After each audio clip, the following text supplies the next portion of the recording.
Hello everyone, it's Annie, and today we have something a little bit different. I'm going to be filming my Sapphic book tier ranking video of every Sapphic book I've ever read, because I'm wanting to make this video every year, at the end of every year, but this is the first time I'm making it, so I didn't want to leave any books out, you know. So I think I have about 53 or 54 books, which is just amazing. I was so happy to see that many that I've read, and I cannot wait to get started. So let's go. Okay, so as you can see, I have quite a few books here. So I'm very excited. My ranks are absolutely A+ Sapphic reads, really enjoyed, not the best, not the worst. I only liked it because it was Sapphic, and it was bad even though it was Sapphic. So I'm hoping I don't have too many of those. But let's get started. I am not sure what order I'm going to go in. You just have to trust me. Okay, well, here's an easy one. Girls of Paper and Fire is, oh my god, I actually have it on my lap because I'm filming another video. I love this book. It is amazing. 5 stars, hands down. It's so good. It's about a bunch of concubines who are basically enslaved by a demon king, and 2 of them fall in love, and it is just so magical, so amazing. Highly recommend. Absolutely A+ read. Okay, let's do Priory of the Orange Tree, Priory, whatever, I don't know how you say it. I really enjoyed this one. It was very long. I think it was almost 900 pages. It was just a little bit, it was very high fantasy, which is not generally my favorite genre. Like, I like it, but it's not my favorite. I obviously really loved the main characters. It is this queen who is having trouble conceiving a child, and she wants to keep her lineage going, but she doesn't really want to marry, and she falls in love with this woman who is kind of her handmaiden, but in disguise she's like actually a magical person, and oh, it's so good. And there's dragons. There are dragon riders. The only thing that really kind of took away my enjoyment of this book a little bit is that it got really bogged down with so many characters. I don't think it needed as many point of views as it did, but that's okay. Okay, we're gonna go, yeah, Ivy Aberdeen. I really liked Ivy Aberdeen. There was a trope in there that was like a blackmailing trope, like outing blackmailing trope, and I really did not like that. But it was a very cute middle grade, and really heartfelt, and made me very emotional. So yeah. Okay, Marian. This is a retelling of Robin Hood from Marian's point of view, and of course it's Sapphic. I read this years and years ago only because it was Sapphic. I think I rated it 2 stars. I mean, it's not great, but it was cute. Okay, I'll put it there. We'll see if it changes. Okay, let's see what I can do. On a Sunbeam, A+, graphic novel, sci-fi graphic novel about a girl who is trying to find her long-lost love from high school, and she goes on this interstellar journey, and it has such an amazing cast of characters, non-binary representation, and it's just such a soft and quiet story, and it's by Tilly Walden, who is a great artist. Okay. Memory Called Empire. This is my favorite book of all time, so I mean, come on. I've talked about it so much, I'm not going to talk about it again. Let's do Hild. Okay, I really enjoyed Hild. This I also read so many years ago. I don't actually remember much about it, but I know it is a story about the medieval ages, and it's about a bisexual girl. I think she's a saint. Let me look this up. I don't actually remember. It's a historical novel, a fictionalized retelling of the life of Hilda of Whitby. She's a significant figure in Anglo-Saxon Britain. Okay, interesting. Yeah, I always thought this was a really interesting book because it deals with a part of history that I don't really hear about that much. Like 7th century Britain, that's like not a super popular historical fiction. She is bisexual, and it has a lot to do with, yeah, Christianity and like things like that. And I just remember it being really long, and I did read it when it came out in 2013, so like I was pretty young. Honestly, I should probably reread it because I would probably enjoy it way more now, for many reasons. But I remember really enjoying it when I did read it. It was just a little bit confusing. Okay, so let's go Last Night at the Telegraph Club. This is another historical fiction set in the 1950s San Francisco Chinatown, following a Chinese girl whose parents were immigrants and her love interest. She's a lesbian, and obviously at that time that was pretty dangerous, especially during the Red Scare as a Chinese American girl. So that is just a super nuanced story, and I absolutely ate it up. This was one of my first books I read in 2021, and I absolutely loved it. It really, really was amazing. Okay. Dead Gin in Cairo was a short story, like a really short story. I think it was only like 30 pages or something, so I liked it. I do have more of P. Djèlí Clark's books, and I really want to read A Master of Gin, which is a full-length novel, I believe, that is based on this short story. The overall concept of it was really interesting. I'm not usually a steampunk person, but I really did enjoy this. The main character is Sapphic. I did enjoy it. I think P. Djèlí Clark's world was really, really interesting. There were like weird angels and stuff, and like magical creatures kind of interacting with the humans in this world, so that was really interesting. I just really wanted more, and it was just hard to get that from a short story, so we'll see how Master of Gin goes. Oh god. Okay, first one in this, Curse of Roses. I don't know when I'm going to upload this video, but probably after my worst books of 2021 list, so I talked about this book there in that video. I'll have it linked up above, but this book was just, it tried, but it didn't work. It didn't work. Okay, The Girls I've Been, that worked. This is a YA thriller about a girl who grew up with her mother as a con woman, and like she had to learn to become all these different girls and put on all these disguises.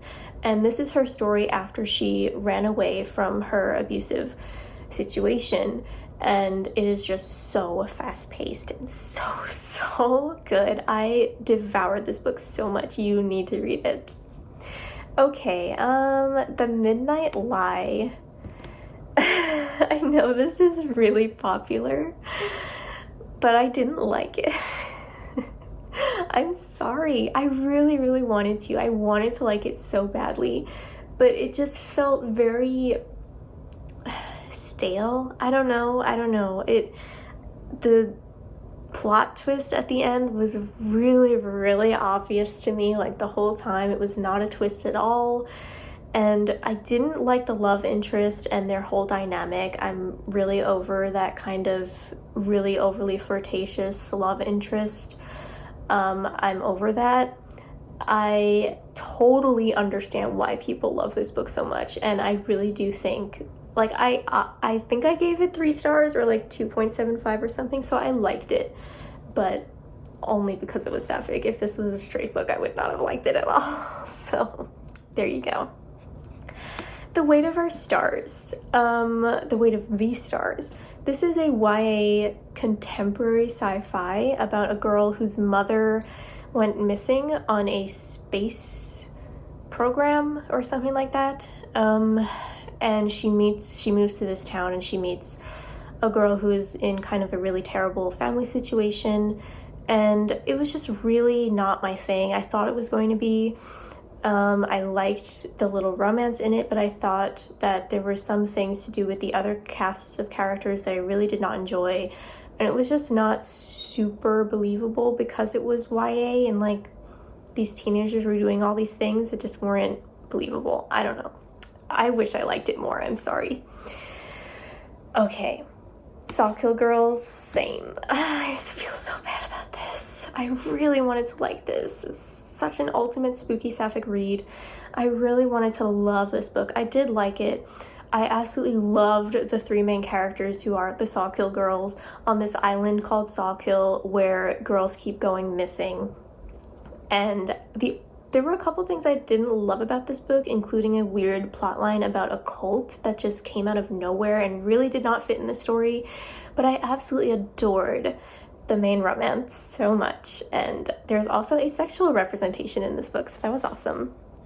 Okay, Rise of Kyoshi, A+. I loved it so much. I mean, Kyoshi and her little firebender girlfriend, it's so good. This book was a masterpiece, and I wish I could read it for the first time again. An absolutely remarkable thing I really enjoyed. This is another contemporary sci-fi with a main character who is a YouTuber. So that's interesting. It was really interesting.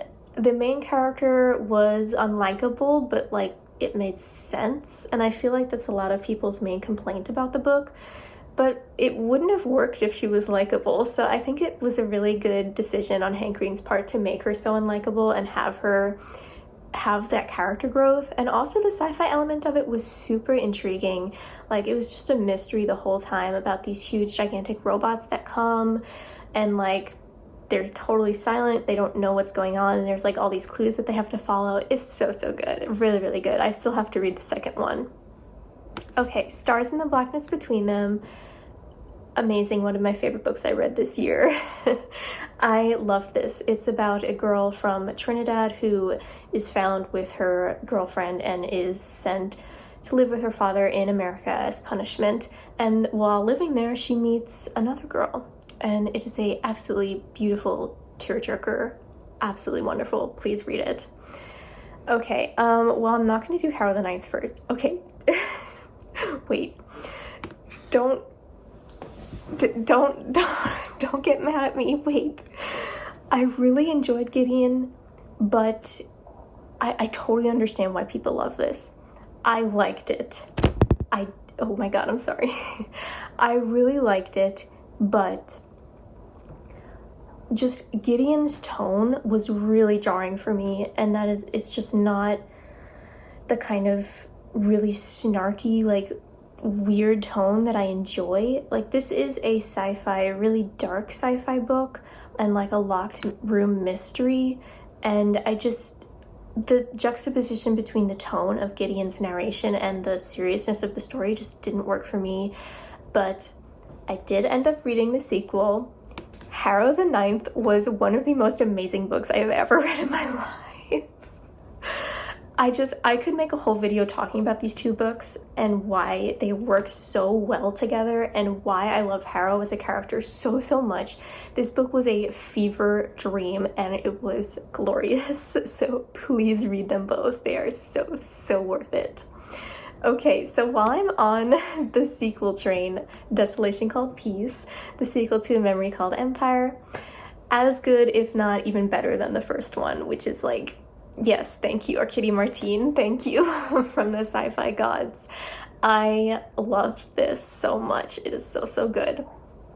I've talked about it so many times, though I'm not gonna bore you. Let's do Crider's War. I also talked about this in my worst books video, so I'm not gonna, I know people are gonna be mad at me, but I'm sorry. There's just so many weird things that I didn't like about this, and I wish it was actually sci-fi like it was advertised, but it wasn't. Okay, we're not gonna go into it.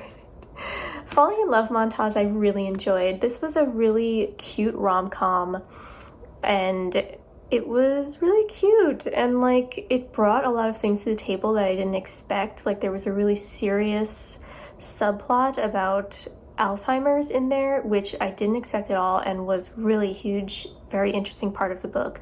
And I thought that the two main characters were really well developed and interesting people, and very different from each other in a good way, so I really highly recommend that. We have The Last True Poets of the Sea, which is amazing. Very kind of complicated plot to talk about, but it's like in a seaside town up in Maine, and it's just awesome and will make you cry, and also based on Twelfth Night by Shakespeare, so that's cool. The Shadow of Kyoshi I really enjoyed, but I do think that the first one was way better. I mean, this was really good, but there was just not enough of Kyoshi's girlfriend. I forgot her name if you couldn't tell. There was not enough of her, and I just wanted a little bit more, but I still really, really enjoyed this. And this book gave us so much interesting stuff about the Fire Nation and its politics and history, which you don't get from the show, and that I loved. That was so, so cool. Okay, Fortune Favors the Dead. I liked this. This is like a hard-boiled mystery detective book, which is not really my jam, so I liked it, but I don't need to continue the series. Lesson in Vengeance. Yeah, it's not the best, but it's definitely not the worst. It's just a pretty nondescript dark academia with murder. Rise to the Sun I really enjoyed. There were some parts of it at the end that like I was like, this is just drama for drama's sake. But all in all, I really enjoyed it. It was very cute. Summer of Salt, top tier. Witches, seaside little town, birds, very, very cute romance, yes. Plain Bad Heroines as well is one of my favorite books that I read this year. It is a very creepy horror, dark academia, and set on this abandoned boarding school, and it is so good. Oh my god, I love it. The Henna Wars, which one? Oh god, I really did not like this book at all. I gave it 2 stars. It was just, I really hated the main character so much. She treated everyone around her so awfully. Yeah, I'm gonna put it here. I'm so sorry. But Honey and Ishu, I'll put it this and really enjoyed. I really enjoyed Honey and Ishu. It was really cute. You know, it just wasn't like my favorite, but it was a really cute rom-com about fake dating, obviously. Rune Song. Ooh, Rune Song. I really enjoyed Rune Song. I know it has like bad reviews, but I really enjoyed it. I thought the magic system was really well thought out. This girl has magical powers when she sings, and it's a childhood friends to enemies to lovers story, which is awesome as well. And it is inspired by the Phantom of the Opera. So that's very cool. Girls of Storm and Shadow. Not the best, but not the worst.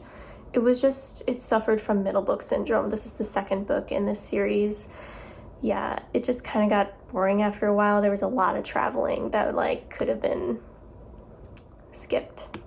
Empress of Salt and Fortune. Wonderful little novella following a non-binary person who goes around and collects stories from this kingdom, and this love story between an empress and I think it's her handmaiden again, but oh, it's so good. I love it. And I also loved this one, When the Tiger Came Down the Mountain, and I cannot wait for Neva to release some more of these novellas. I'm absolutely in love with them. Ooh, The Once and Future Witches I also loved. About 3 sisters who find each other again during the suffragette movement of the 1920s, and oh god, it's so good, so magical, so unapologetically feminine, amazing. Black Sun I really enjoyed.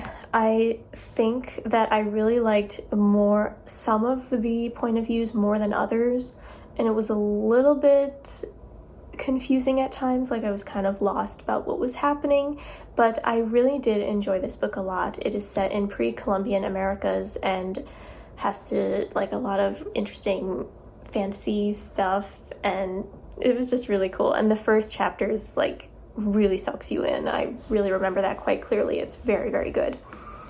Clap When You Land, 5 stars. I mean, do I have to explain why? It's so good. Watch Over Me, also 5 stars. This is about a girl who has to leave her foster care because she's aged out, and she goes to teach this little boy on a farm, and she ends up, I don't want to spoil anything, but there are cults involved, and it's so good. It's so good. I love this book so much. We Play Ourselves, hated it. It was so bad. I hate this book so much. It was advertised as Fight Club, but with women, and it was not that at all. It was the main character and her pity party, and I hated it. It was one of the worst things I've ever read in my life. So, Clash of Steel is a retelling of Treasure Island, and it was so good, set in the 1800s in East Asia and Southeast Asia, and pirates, girls falling in love, beautiful cover. I mean, how can you get better than that? She Became the Sun, amazing. Mulan X, Song of Achilles, just so amazing. Such great character work. Oh my gosh. Okay, The Chosen and the Beautiful. This is a retelling of Great Gatsby, following a character, oh my god, what's her name? I don't remember, but she in this retelling is Vietnamese and I believe bisexual, and I really thought that it could have been interesting if there was no weird fantastical magical element involved, but there was. Like, there was this weird paper magic where she could make paper move, and it was just not integrated well into the story. So it was a little bit disappointing, but I still enjoyed it. Blackwater Sister I'm also putting here. I appreciated the uniqueness of the story. This follows a girl, like a millennial girl, who moves back to Malaysia to live with her parents because she's struggling and she's like breaking up with her girlfriend and stuff, and she gets into this like basically like land dispute and her dead grandmother's ghost talks to her. I don't know, it's like really weird but definitely good. It's enjoyable. It's just not, it was very dialogue heavy, let's just say that. Not exactly my thing. Okay, Gear Breakers. I'll say I really enjoyed Gear Breakers. It was definitely a debut, if you know what I mean. The writing was not exactly amazing, but I absolutely love the concept of this. Pacific Rim inspired, enemies to lovers, powerful girls destroying big robots. I loved it, and I will absolutely be reading the sequel that comes out in June of this year. Okay, She Drives Me Crazy, A+ Sapphic read. Why contemporary, enemies to lovers, but surprisingly deep. Really good. Okay, so Annie on My Mind. I really enjoyed this. Oh, that's my name. Oh, wow. This is, a Sapphic classic. It was really good. It was set in the 80s or written in the 80s or something, about two Sapphic girls who are basically caught. And yeah, it was good, and people should read it. It's a classic for a reason. This book, Exciting Times, I read because it was on the long list of the Women's Prize for Fiction. I did like this only because it was Sapphic. If it wasn't, I would have absolutely hated this book so much. Like, I probably would have thrown up. It was just a lot of, I don't know, whining. But I really did like the Sapphic issue. It was kind of a love triangle, kind of not. It was weird, but it was good. And if you're a fan of Sally Rooney, I'm told, I've never read Sally Rooney, but if you're a fan of her, you'll probably like this book as well. Okay, so we have 7 books to go. Okay. Fireheart Tiger I really enjoyed. I was expecting a little bit more from this, but it had really interesting world building set in a Vietnamese inspired fantasy world. It's a novella, and I think it was really good. I just wanted a little bit more. I don't know. It was really good though. I really enjoyed it. Saarland, I don't know. I liked it. I gave it 3 stars, but it was too weird for me. And also, I thought, like, there's a cult involved, but it's not super much about the cult. And there was this weird thing about a mushroom growing on the main character's back and, like, turning into armor or something. It was just really weird. And it didn't work for me personally, but I know it worked for a lot of people. Honey Girl, really enjoyed. Coming of age story about a girl who gets her PhD in astronomy and then goes to Vegas to celebrate and ends up marrying a girl who she's never met before. And it is very, very good. I read it recently in a Sapphic reading vlog that you can check out. Wow, and I also read The Girls of Fate and Fury in the same vlog. I really liked this book as the conclusion to Girls of Paper and Fire trilogy. I thought that the ending was so good. Ren and Lei are seriously one of the most beautifully written romances I have ever read in my life. It's so good. This Is How You Lose the Time War. I did really enjoy. It was very confusing, and I do still need to reread it, but it is a sci-fi story about two spies on opposite sides of a war writing letters to each other and falling in love. And it's just beautiful. The prose is really, really poetic and beautiful, but it's just still a little bit too confusing. The Dead in the Dark I really enjoyed too. It's a little bit insta-lovey, but it has such great, creepy, dark vibes, and I just absolutely loved it. Small town, dark academia, ghost hunting vibes, and it deals a lot with really interesting things with grief. So good. Really, really highly recommend. And then the last one, things have gotten worse since we last spoke. I'm gonna put it here. Not the best, but not the worst. This is a very quick novella, and it's just so weird. It's a horror novella. It's also very gross. So don't read it if you don't like gross things, but it definitely has a shock factor, and it's definitely one of the most different things I have ever read. So there you go. That is all of the Sapphic books that I've ever read. At least, I don't know if I'm forgetting any. I may be, but here we are. And I cannot wait to do this again at the end of 2022. This was so fun, and we'll see how many Sapphic books I read next year. Alright, if you enjoyed this video, please like and subscribe to my channel, and I'll see you next time. Bye!